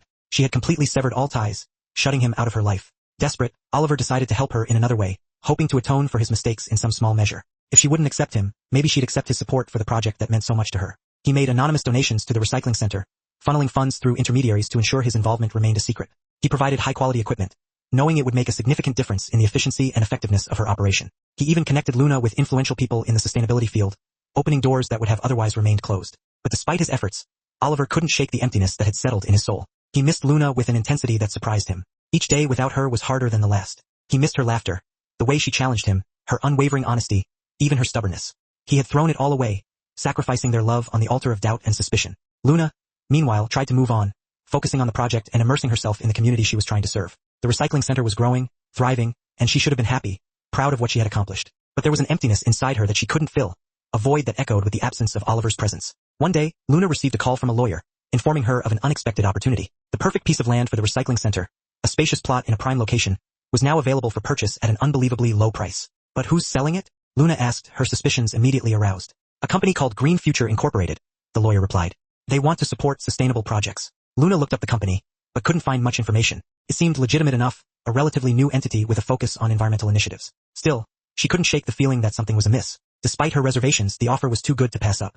The land was perfect, spacious, and well located, ideal for the community center she had envisioned. After careful consideration, she decided to accept the offer, cautiously optimistic about the future. But a few days later, while reviewing the official documents for the purchase, Luna noticed something odd, a detail that sent a chill down her spine. At the bottom of the pages, in small print that could easily be overlooked, was a clause about the company handling the transaction, a clause that seemed innocuous at first glance. She grabbed her phone, her heart pounding in her chest, and dug a little deeper, determined to uncover the truth that lay hidden beneath the surface. That's when she found it, the connection she had been dreading. Green Future Incorporated was a shell company, a front for something else, and the real owner, the person pulling the strings behind the scenes, was tied to a familiar name, a name that still had the power to both thrill and devastate her. Oliver Grant. Luna felt her stomach churn, a wave of nausea washing over her. He had bought the land. He was behind it all. But why? Was it an act of genuine generosity, a misguided attempt to make amends for his past mistakes? Or was it something more sinister, a way to control the project, to exert power over her, to manipulate her life from afar? The questions swirled in her mind, colliding with the memories of their shared moments, the laughter, the passion, the trust that had once bound them together. And then, the anger came rushing back, fueled by a sense of betrayal that cut deeper than any physical wound. She grabbed her keys, her hands trembling with rage, and ran out of her apartment. She needed answers, and she needed them now. Meanwhile, Oliver was in his office, staring out the window, lost in thoughts of Luna. He had spent the last few weeks consumed by guilt and regret, haunted by the memory of their final confrontation, the pain in her eyes, the finality of her departure. He longed to see her, to talk to her, to explain his actions, but he knew that he had forfeited that right. His phone rang, shattering the silence. It was Ethan, his voice tight with urgency. "Boss, we've got a problem." "What is it?" Oliver asked, his voice heavy with fatigue. "Luna found out about the land." Oliver closed his eyes, bracing himself for the inevitable storm. "How do you know?" "Because she's on her way here," Ethan answered. "And she doesn't look happy." Oliver sighed, a mixture of anticipation and trepidation washing over him. He knew this moment would come, that he couldn't hide from the consequences of his actions forever. Now he had to face Luna, to explain his intentions, to convince her that his heart, despite everything, had been in the right place. But would she believe him? After all that had happened, after all the lies and betrayals, was there still a chance to salvage their shattered love? The office door burst open, and Luna walked in, her eyes blazing with anger and determination. She stood before him, her arms crossed, a formidable force of righteous indignation. "We need to talk," she said, her voice cold and resolute. "Now." Oliver swallowed hard, his throat suddenly dry. "I can explain." "Then explain," Luna challenged, her eyes locked on his. "Because this time I want the truth. All of it." Oliver stood from his chair, the creak of the leather echoing in the tense silence. He searched for the right words, the magic phrases that would somehow bridge the chasm that had grown between them. "I bought the land," Oliver admitted, his voice barely above a whisper. "But not to control you, not to manipulate you." "Then why?" Luna asked, her voice full of suspicion. "Because I wanted to help you," he said sincerely, his eyes pleading for understanding. "You had a dream, and I ruined it with that stupid accusation. I thought the least I could do was something good, to help you make that dream a reality." Luna let out a dry laugh, devoid of any humor. "You think money fixes everything, don't you? Buy some land, make a few donations, and suddenly everything's forgiven." "No," Oliver defended himself, his voice rising with desperation. "I don't want forgiveness. I just wanted to give you a chance to make your project happen. Without telling me, without even asking. Luna's voice rose, mirroring his own. Oliver, don't you get it? You can't just make decisions about my life. Even if you think you're doing it for my own good. Oliver ran a hand through his hair, his frustration mounting. I know I messed up again, but I didn't know how to reach you. You blocked me everywhere. You shut me out. For good reason. Luna shot back, her eyes flashing with anger. You accused me of destroying your company. You believed some random lie instead of trusting me. And I regret it. Oliver shouted, losing control. Every single day, Luna, but you never gave me a chance to explain. The room fell into a heavy silence, the air thick with unspoken emotions. Ethan, who had been standing nervously at the door, quietly slipped out, leaving them alone to confront the wreckage of their relationship. Luna took a deep breath, trying to regain her composure. You know what hurts the most, Oliver? It's not even what you did. It's that for a moment, I truly believed we had something real, something special. And then you went and threw it all away. We did have something real, Oliver said desperately. We do have something real. No, Luna said, shaking her head sadly. We don't have anything. She turned to leave, her shoulders slumped with defeat. Oliver couldn't let her go, not like this. He reached out and grabbed her arm, gently but firmly stopping her from walking away. Luna, please let go of me, she said, her voice trembling, refusing to meet his gaze. Oliver hesitated for a moment, then slowly released her arm. Luna walked out of the office without looking back, leaving Oliver standing alone.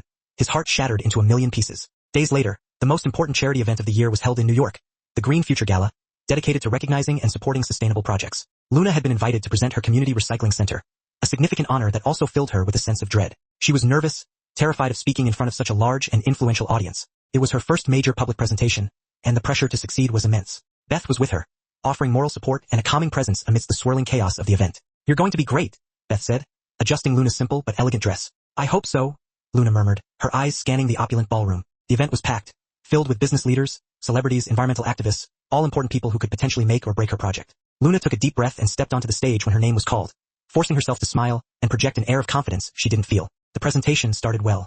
She spoke about the genesis of the project, the importance of recycling, and how small actions could collectively transform communities. The audience was attentive, engaged by her passion and her genuine desire to make a difference. But then, in the middle of the crowd, Luna spotted him. Oliver. He was sitting at one of the front tables, his eyes fixed on her. Seeing him so unexpectedly shook her to her core. The carefully rehearsed words flew out of her head, replaced by a jumble of thoughts and emotions. She lost her train of thought, forgot entire sections of her speech, her carefully constructed facade crumbling before her very eyes. And then, without thinking, without any filter, Luna stopped talking about the project and pointed directly at Oliver. You know what? She said, her voice louder than she meant it to be. You want to know the truth about this project? The audience fell silent, their attention riveted on her. A wave of confusion rippled through the room. Oliver's eyes widened as he realized what was about to happen, the devastating fallout that was about to unfold. The truth is this project almost never happened. Luna went on, her voice trembling with barely suppressed emotion. Because that man, Oliver Grant, tried to sabotage everything by buying the property behind my back. A murmur spread through the room, a collective gasp of shock and disbelief. Cameras turned toward Oliver, focusing on his stunned expression. Flashes began to pop, capturing his humiliation for posterity. Oliver stood up, his face flushed with embarrassment and anger. Luna, it's not like that. Not like that. She cut in, stepping down from the stage, her voice rising with each word. You bought the land without telling me. You tried to control my project. I was trying to help you. Oliver defended himself, his voice echoing through the room. Help me? Luna laughed bitterly, the sound sharp and devoid of any warmth. You don't even know what that word means. Chaos erupted at the event. Guests took photos, filmed videos, whispered to each other. Their initial interest in the recycling project completely overshadowed by the unfolding drama. It was a mess, a spectacle of public humiliation and shattered illusions. Oliver tried to get closer to Luna, to explain, to apologize, but she recoiled from his touch, her eyes filled with a mixture of anger and fear. No, stay away from me. She turned and ran out of the hall, leaving Oliver standing alone in the middle of the crowd, completely exposed and utterly humiliated. The cameras kept rolling, capturing every second of the scene, ensuring that his shame would be preserved for all eternity. Beth ran after Luna and found her outside, sobbing uncontrollably. Luna, I ruined everything. Luna sobbed, her body racked with guilt and regret. I caused a scene in front of everyone. You were angry, Beth said, hugging her friend tightly. But maybe you went a little too far. A little? Luna wiped her tears, smearing her makeup. I just humiliated him in public. Inside the venue, Oliver faced a sea of judging looks and whispered accusations. He slipped out the back door, ignoring the reporters who were clamoring for a statement, eager to capitalize on the scandal. In the car, he drove aimlessly, the humiliation burning inside him like a corrosive acid. But it wasn't the public spectacle that wounded him the most. It was the fact that Luna truly believed he had tried to sabotage her, that she couldn't see the good intentions behind his actions. How had everything gone so wrong? How had he managed to destroy the most beautiful thing he had ever known? The videos of the confrontation went viral within hours, spreading like wildfire across the internet. Memes flooded social media, transforming their personal tragedy into a source of public amusement. Hashtag couple fight at charity gala became a trending topic, spawning funny edits, cruel comments, and wild speculations. Luna saw some of the memes at home, scrolling through the endless stream of ridicule with a growing sense of despair. I'm a joke, she muttered, tossing her phone onto the couch, unable to bear the weight of the public shaming. You're not a joke. Beth tried to comfort her. You just had a very public emotional moment. It happens to everyone. Very public. Luna groaned in agreement, burying her face in her hands. Then Beth's phone rang, interrupting their conversation. She answered, and her expression changed from concern to shock and disbelief. Luna, you need to hear this. What is it? Luna asked, her heart pounding in her chest, sensing that something significant was about to be revealed. Beth put the call on speaker. It was a friend of hers, Sarah, who worked as an investigative journalist. Beth, you won't believe what I found. Sarah's excited voice crackled through the phone. That company that bought the recycling center land from Luna? Green Future Incorporated. I dug deep. Luna leaned in, her curiosity piqued, her mind racing with possibilities.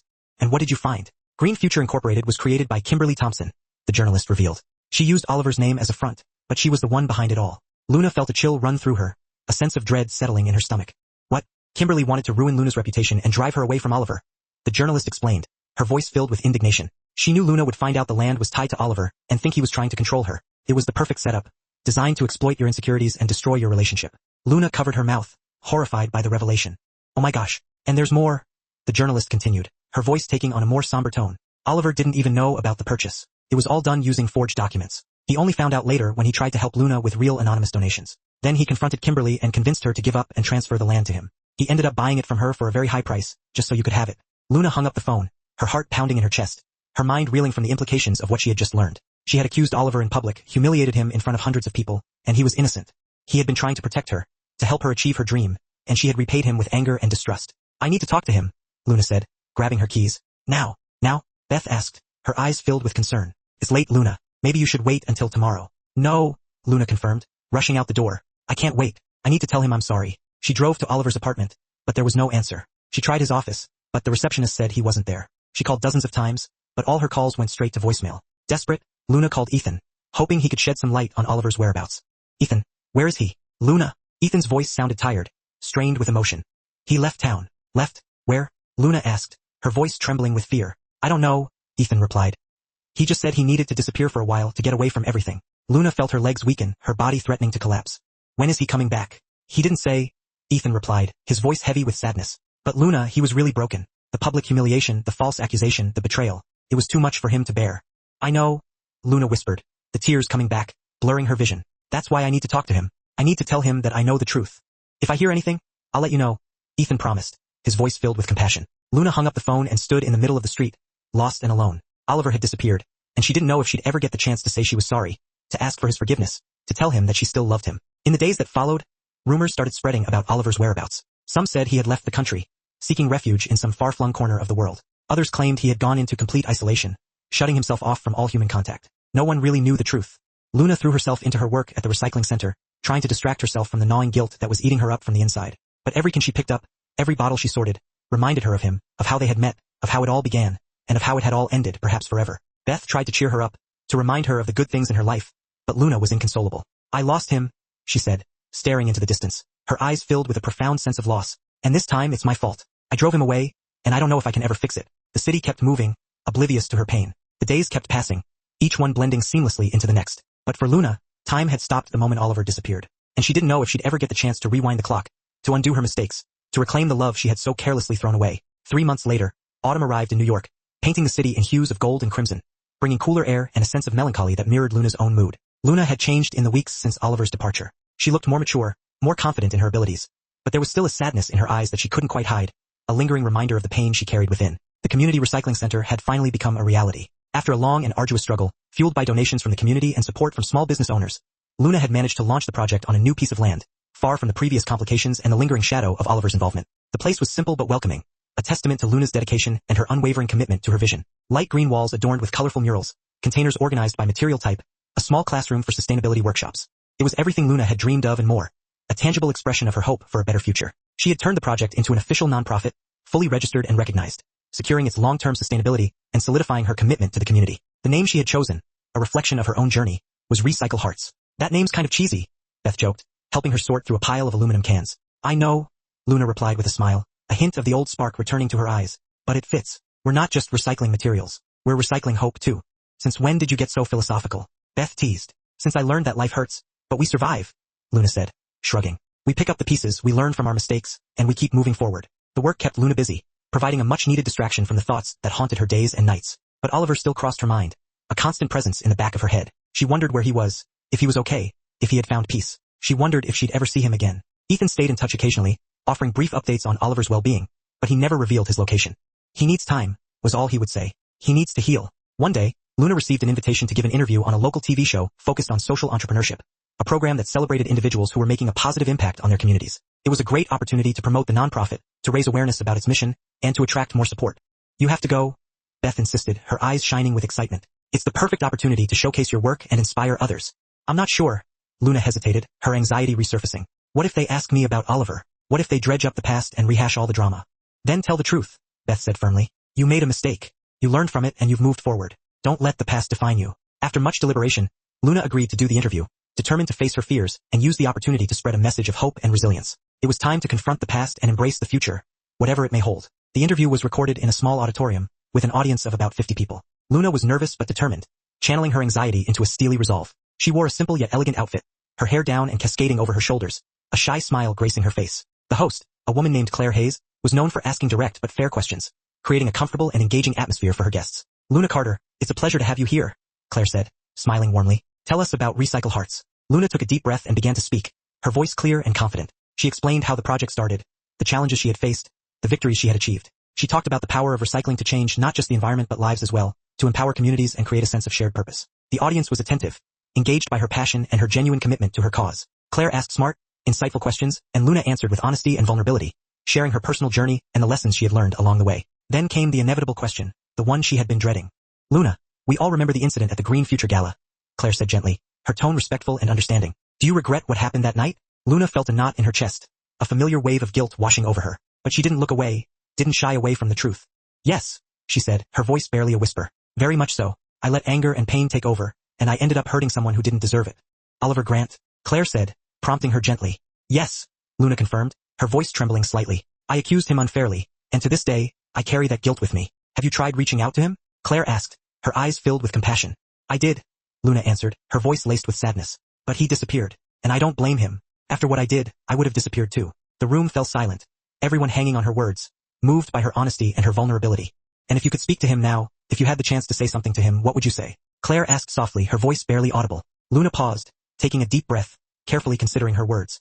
I'd say I'm sorry, she said, her voice choked with emotion. Truly sorry, that he changed my life in ways he doesn't even know, and that I hope he's found peace wherever he is. What a beautiful message, about forgiveness and new beginnings, Claire said, her voice clearly moved by Luna's words. That's when a male voice echoed through the auditorium, coming from the back of the room. A voice that sent a jolt of electricity through Luna's entire body. And what if the one who hurt you is here in person to ask for forgiveness? Luna froze, her heart pounding in her chest. She knew that voice. She knew every tone, every inflection. It was the voice she had longed to hear for months. The voice that had haunted her dreams. The audience turned, searching for the source of the voice. A collective gasp of surprise rippling through the room. And then they saw him, Oliver Grant, standing in the middle of the auditorium, his eyes fixed on Luna. But he looked different, transformed. Gone was the sharp suit, the perfectly coiffed hair, the air of aloofness that had once characterized him. He wore jeans, a simple flannel shirt, worn-out sneakers. His hair was a bit longer, his beard unshaven. He looked more human, more real, more vulnerable. And in his eyes, Luna saw that same spark, that same glimmer of hope that had drawn her to him on the first day they met. Luna stood up from her chair, her legs shaking uncontrollably. Oliver? She whispered, barely able to believe what she was seeing. He walked slowly toward the stage, his eyes never leaving hers. The audience was completely silent, witnessing the unfolding drama, captivated by the raw emotion that filled the air. Hi, Oliver said, as he stepped onto the stage, his voice barely audible. Hi, Luna replied, her voice barely a whisper, tears streaming down her face. Claire, sensing the significance of the moment, quietly stepped back, leaving them alone at the center of the stage, bathed in the warm glow of the studio lights. You disappeared? Luna said, her voice filled with a mixture of relief and accusation. I had to, Oliver admitted, his eyes filled with remorse. I needed time to process everything, to understand who I really am without the money, without the status, without the masks. I needed to find myself again.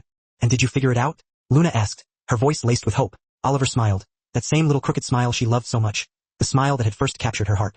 I figured out I'm an idiot who let the best thing in my life slip away. Luna laughed through her tears, a sound of pure joy that echoed through the auditorium. You really are an idiot. I know, Oliver agreed, his voice filled with self-deprecating humor. But I'm an idiot who's standing here in front of everyone, asking for your forgiveness. The audience began to murmur, touched by the raw honesty of the moment. Some people were already crying, their faces wet with tears of empathy. Oliver, I'm the one who should be asking for forgiveness, Luna said, her voice breaking with emotion. I humiliated you in public. I accused you without being sure. You were hurt, Oliver interrupted gently, taking her hand in his. And I gave you reasons to feel that way. I doubted you when I should have trusted you. I accused you without proof. I ruined everything. We both did. Luna said, smiling through her tears. Then maybe... Oliver stepped closer and took her hand, his grip firm and reassuring. Maybe we can fix it together. Luna looked at his hand holding hers, feeling the warmth of his touch, the steadiness of his presence. It was real, tangible, a symbol of the connection they had once shared and the hope for a future they could rebuild together. You really came back, she whispered, still struggling to comprehend the reality of his presence. I did, Oliver said, his eyes filled with sincerity. And this time no lies, no contracts, no games. Just us. Just me and you. Luna couldn't hold back any longer. She threw herself into his arms, hugging him tightly, burying her face in his chest, inhaling the familiar scent that she had missed so desperately. Oliver held her close, burying his face in her hair, whispering words of love and apology into her ear. The audience burst into applause, their emotions overflowing, celebrating the reunion of two souls who had overcome seemingly insurmountable obstacles. Claire wiped away her own tears, touched by the beauty and the poignancy of the moment. The cameras captured every second of the scene, documenting the reunion for the world to see. When they finally pulled apart, Luna looked at Oliver, her face radiant with a genuine smile, the first in months. You've changed, she said, her eyes filled with admiration. Better or worse? He asked, teasing. Different? Luna repeated, touching his face, tracing the lines that time and hardship had etched onto his skin. More you. I've never seen you look more like yourself than you do right now. I learned I don't need an expensive suit to be somebody, Oliver said, his voice filled with conviction. I just needed to be real, to be true to myself. And you are, Luna said finally, her voice filled with love and admiration. You truly are. Claire stepped forward, still visibly emotional. Well, I think we just witnessed the most beautiful ending to an interview in the show's history, she said, her voice. But from the ashes of their shattered lives, Luna and Oliver began to rebuild. For the first time in what felt like an eternity, a flicker of hope ignited within them. Maybe, just maybe, a real future awaited them. A future worth fighting for, a future they could build together. The days that followed their reunion were bathed in a warmth that Luna and Oliver hadn't felt in ages. Hours melted away as they talked, painstakingly rebuilding trust, sharing laughter over cherished memories, and sketching out plans for the future that they now dared to dream of. Oliver was a changed man. He wasn't just throwing money at the recycling center anymore. He was getting his hands dirty, learning the ins and outs of sorting materials, engaging with the community, and understanding the real impact of their work. Luna watched him, her heart swelling with affection. He was more human, more grounded, more real than she had ever known him to be. You're starting to look like a professional recycler, Luna teased, watching him meticulously organize plastic bottles. I learned from the best, he replied, his smile radiating genuine happiness. From a distance, Beth observed them, a smile of satisfaction gracing her lips. Finally, she murmured to herself, but their newfound peace was fragile. It shattered just 3 days after their reunion when the internet exploded once more. A video began circulating on social media, purportedly showing Luna accepting money from Simon during a clandestine meeting. The video was shockingly realistic. The quality was crisp, the audio crystal clear. In the video, Luna's voice could be heard saying, I'll do everything you tell me. Oliver won't suspect a thing. Luna watched the video in her apartment, feeling her world crumble around her. That's a lie, she screamed, throwing her phone onto the couch in despair. I never said that. Beth picked up the phone, her face grim as she watched the damning footage. Luna, that's clearly edited. It's obvious, but people won't see that. They'll only see what they want to believe. Luna cried out, her voice laced with desperation. They'll believe it. And they did. The comments were brutal, harsh, unforgiving. She only wanted his money from the beginning. What a gold digger. Oliver is so naive. He's blinded by love. What a scammer. Oliver saw the video in his office, the blood draining from his face. Ethan stood beside him, equally stunned. This is fake, Oliver said firmly, his voice barely a whisper. It's digital manipulation. I know, Ethan agreed, but we have to prove it. Oliver grabbed his phone and immediately called Luna. She answered, her voice choked with sobs. Oliver, I swear it's not true. I know, he interrupted gently, his voice a soothing balm to her wounded soul. I believe you without a doubt. Luna felt a glimmer of hope flicker in her heart. Thank you, but we need to put an end to this, Oliver said, his voice now laced with determination. Kimberly and Simon have gone too far this time. How? Leave it to me, Oliver promised. I have a plan. In the hours that followed, Oliver worked tirelessly. He hired forensic tech experts to analyze the video, to dissect it frame by frame and expose the manipulation. He gathered every shred of evidence he had about Kimberly and Simon's schemes, the forged documents, the incriminating emails, the suspicious bank transfers. Then, he did something audacious. He called Claire Hayes, the host of the show where he had reunited with Luna. Claire, I need a favor, a big one. Claire listened to his proposal, her eyes widening with each word. Are you sure about this? Absolutely, Oliver replied. It's time to put an end to the circus. 2 days later, Claire announced a special live edition of the show, the truth behind the recyclable couple scandal. The episode would be broadcast live, unedited, nationwide. Kimberly saw the announcement and felt a knot of anxiety tighten in her stomach. They don't have any proof, she told Simon, trying to reassure herself. What if they do? Simon asked, his voice laced with visible worry. They don't. Kimberly insisted, but doubt had already taken root. On the night of the broadcast, the studio was packed. Luna and Oliver sat side by side on stage, their hands clasped tightly together. Claire, calm and professional as always, opened the show. Good evening. Tonight, we reveal the truth behind the recent scandals involving Luna Carter and Oliver Grant. The camera zoomed in on Oliver, who began to speak, his voice steady and resolute. I want to present evidence that we were the victims of a calculated scheme orchestrated by Kimberly Thompson and Simon Hayes. The screen behind them flickered to life, displaying a damning array of documents and emails. There were emails between Kimberly and Simon, meticulously planning their sabotage, bank transfers proving the bribes they had paid, and recorded conversations where they discussed how to destroy Luna's reputation. The audience sat in stunned silence, absorbing every detail. And what about the recent video? Claire asked, her voice cutting through the silence. Oliver nodded to a technician who pulled up a forensic analysis on the screen. Experts have confirmed that the video was digitally altered. Luna was never at that meeting. The footage was pieced together from other sources, cut and edited to create a false narrative. Luna, who had remained silent until then, finally spoke, her voice filled with a quiet strength. Do you know what's truly sad? These people spent so much time and energy trying to destroy us, they forgot to live their own lives. The audience murmured in agreement, their sympathy shifting towards Luna and Oliver. Then, the show dropped a bombshell. Kimberly Thompson and Simon Hayes were invited to join us tonight to respond to the accusations. And they accepted. The studio doors opened and Kimberly entered, followed by Simon. Both were impeccably dressed, their faces carefully composed, but the tension radiating from them was palpable. Well, look who finally showed up, Luna said sarcastically. The stars of the show. Kimberly forced a smile, her eyes narrowed with resentment. These accusations are ridiculous. We had nothing to do with any of it. Oliver stood and held up an envelope. Then explain this. He handed the envelope to Claire, who opened it and read aloud, her voice filled with disbelief. Transfer of $50,000 from Simon Hayes to a hacker known for creating deepfakes. Date. 3 days before the video was released. Simon turned ashen, his carefully constructed facade crumbling. Kimberly tried to laugh, but the sound was strained and hollow. That doesn't prove anything. And this? Luna held up another document, her voice laced with righteous anger.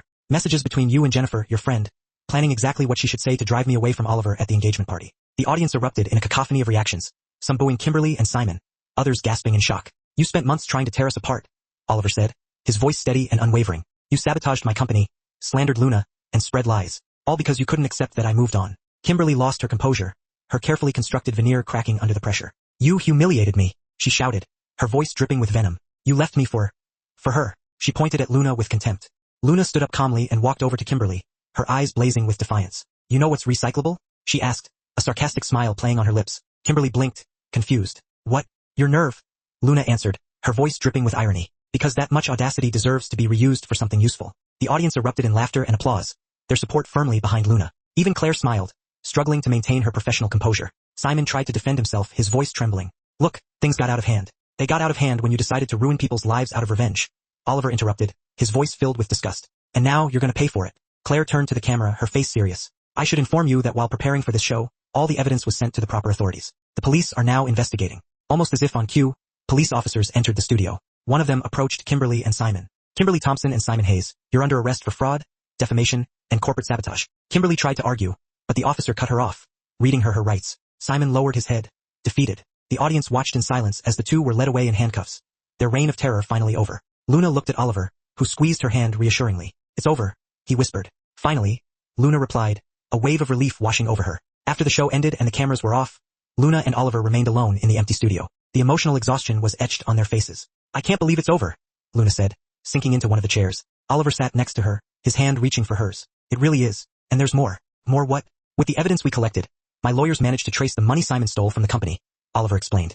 I'll recover a good portion of the fortune I lost. Luna smiled, her heart swelling with happiness. That's great, but you know what's better? Oliver asked, looking at her, his eyes filled with love. What? Having you here? Money can come and go, but you're one of a kind. Luna felt tears welling up in her eyes, but this time they were happy tears. You're getting sentimental, huh? Your fault? Oliver joked. You made me this way. They laughed, a soft, relieved, liberating laugh. The weight of the last few months had finally lifted from their shoulders. So, Luna began, her voice filled with anticipation. What do we do now? Oliver thought for a moment, a smile playing on his lips. We live. No lies, no fake contracts, no games. Just us. Luna added, her eyes sparkling with happiness. Just us? Oliver agreed, sealing the promise with a gentle kiss. They walked out of the studio hand in hand, ready to start over. This time, there were no shadows from the past, no hidden enemies, no traps. Just two hearts that had learned the hard way that true love is worth fighting for, and that sometimes the best stories start with a misplaced soda can. The weeks that followed were the calmest Luna and Oliver had ever known. No scandals, no schemes, no drama, just the simple joys of everyday life. Oliver had truly transformed. The man who once wouldn't step outside without a tailored suit was now comfortable in worn-out jeans and plain t-shirts. He showed up at the recycling center every day not as a donor, but as an active volunteer. Are you actually enjoying this or just pretending? Luna asked one day as they sorted through a mountain of materials. I'm enjoying it, Oliver answered honestly. For the first time in my life, I feel like I'm doing something that truly matters. Luna smiled, her heart overflowing with affection. Welcome to the real world, millionaire. Ex-millionaire, he corrected, laughing. Now I'm just Oliver.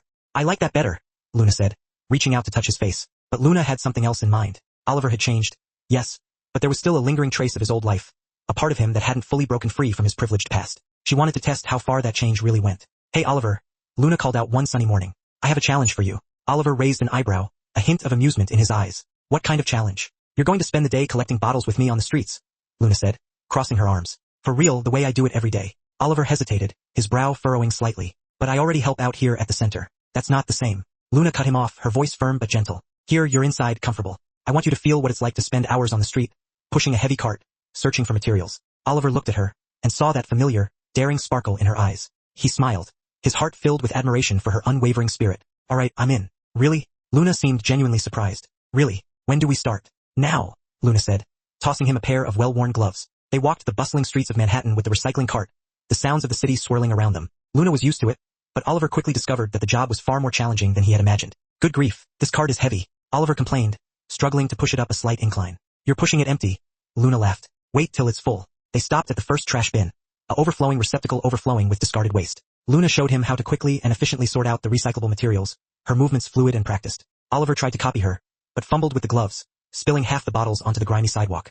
That takes skill, he said, trying to defend himself while awkwardly picking up the scattered bottles. It sure does. It's called coordination, Luna teased, her laughter ringing out through the city din. As the day wore on, Oliver grew increasingly tired. The relentless sun beat down on them. The weight of the cart strained his muscles, and the constant walking took its toll. He was sweating, stumbling, and complaining with increasing frequency. How many bins are left? He asked, his voice barely above a whisper, his breath coming in ragged gasps. About 20.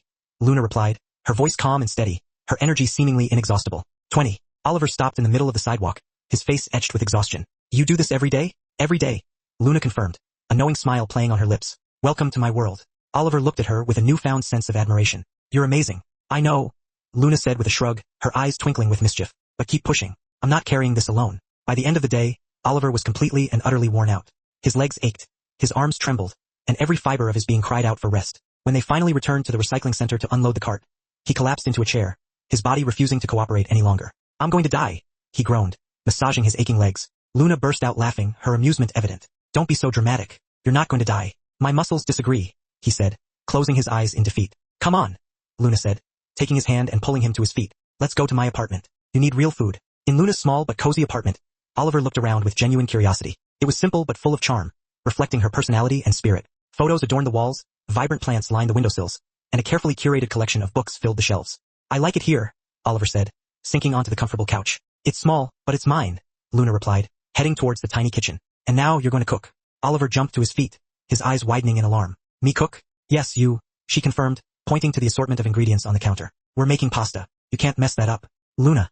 I've never cooked pasta in my life. Well, now's the time to learn, she said, handing him a large pot. First, fill it with water. What followed was a scene straight out of a comedy. Oliver managed to burn the first pot of water, overcooked the pasta until it turned into a gluey, inedible mess, and spilled tomato sauce all over his shirt, creating a Jackson Pollock-esque masterpiece on his pristine white linen. Luna laughed so hard she had to clutch the edge of the sink for support, tears streaming down her face. How do you even burn water? She gasped between fits of laughter. I don't know, Oliver said, staring in disbelief at the scorched pot. It just disappeared. Because you forgot to put the pasta in, Luna explained, still laughing uncontrollably. In the end, they conceded defeat and ordered a pizza, abandoning their culinary aspirations for the night. They sat on the couch, eating straight from the box, laughing at the series of disasters that had unfolded in the kitchen.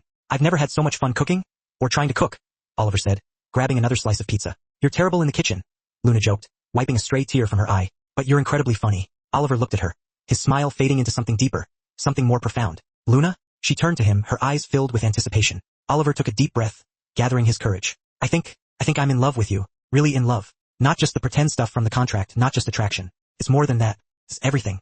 Luna felt her heart leap in her chest, her breath catching in her throat. She carefully set the pizza down and took his hand, her fingers interlacing with his. Me too, she whispered, her voice trembling with emotion. Really? Oliver asked, his eyes lighting up with hope. Really? Luna smiled, her heart overflowing with love. You annoy me, you challenge me, you make me laugh until my sides hurt, and I'm completely and utterly in love with you. Oliver pulled her close, his arms wrapping around her in a tight embrace, and kissed her. It was different from any kiss they had shared before. Slower, deeper, more honest. It held everything they had been through together, all the struggles they had faced, all the love they had finally dared to admit. When they finally pulled away, they stayed cuddled on the couch, wrapped in a peaceful silence, simply enjoying being together, content in each other's presence. So, this is it? Luna asked, resting her head on his shoulder. We're officially a real couple now. I think so, Oliver said, kissing the top of her head. And I don't want it any other way. A few days later, Luna was at the recycling center, overseeing the sorting process, when she received a call from the bank. Her heart skipped a beat as she heard the words, large anonymous donation. How much? She asked, barely daring to believe what she was hearing. $50,000, Miss Carter, the bank manager replied. The donation came from multiple sources, all anonymous, but they all referenced Mr. Oliver Grant in their messages. Luna hung up the phone, stunned. She couldn't believe it. She went to find Oliver, who was outside talking with a group of volunteers, sharing stories and laughter. "Oh well, can I talk to you?" she called out, her voice filled with excitement. They stepped aside, away from the hustle and bustle of the center, and Luna told him about the unexpected donation. Oliver looked just as surprised as she was. "That wasn't me," he said sincerely. "It wasn't my idea." "I know," Luna said, shaking her head in disbelief. "The bank said it came from different people, but they all mentioned you in their messages." Oliver thought for a moment. His brow furrowed in concentration. Then it clicked. A wave of understanding washed over his face. "It must be people I helped in the past. Before all this. Before the scandal, I used to support a few social projects, help some families, small business owners, maybe they wanted to give back." Luna was deeply moved by his words, her heart swelling with affection. "Oliver, you planted seeds of kindness, and now you're seeing the harvest." Oliver smiled, touched by the gesture. "I'd almost forgotten all about that."